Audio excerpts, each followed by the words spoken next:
महाभारत की कथा भगवान श्री कृष्ण के बिना अधूरी है। इसमें कई प्रसंग है। ऐसा ही एक प्रसंग है भगवान श्री कृष्ण और शिशुपाल का। शिशुपाल रिश्ते में कौरवों और पांडवों का भाई था और भगवान श्री कृष्ण की बुआ का पुत्र था। शिशुपाल के जन्म की कहानी भी बहुत रोचक है।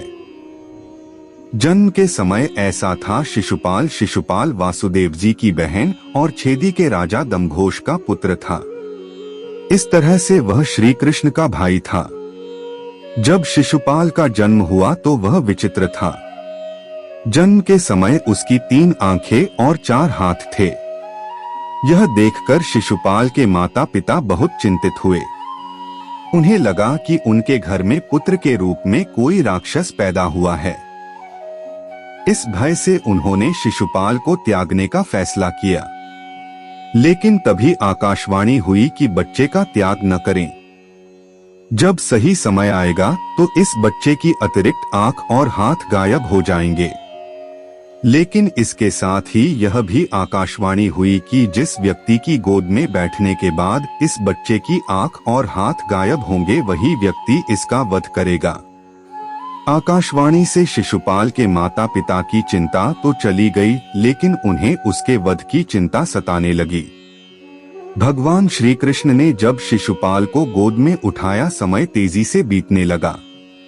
एक दिन कृष्ण अपने पिता वासुदेव की बहन यानी अपनी बुआ के घर आए। वहां शिशुपाल को देखकर उनके मन में स्नेह जागा और उसे अपनी गोद में बैठा लिया। गोद में बैठाते ही शिशुपाल की अतिरिक्त आंख और हाथ अदृश्य हो गए। तब शिशुपाल को आकाशवाणी याद आ गई।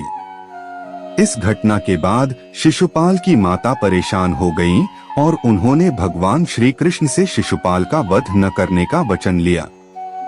भगवान अपनी बुआ को दुख नहीं देना चाहते थे, लेकिन विधि के विधान को वे टाल भी नहीं सकते थे।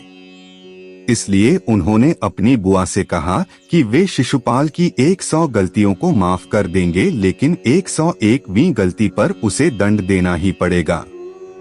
लेकिन इसके साथ ही उन्होंने बुआ को ये भी वचन दिया कि यदि शिशुपाल का वध करना भी पड़ा तो वध के बाद शिशुपाल को इस जीवन मरण के चक्र से मुक्ति मिल जाएगी। इसके बाद भगवान श्री कृष्ण वहां से चले आए।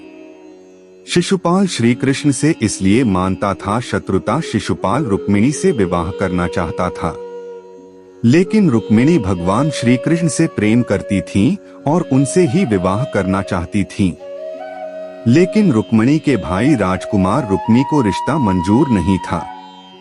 तब भगवान श्री कृष्ण रुक्मिणी को महल से लेकर आ गए थे।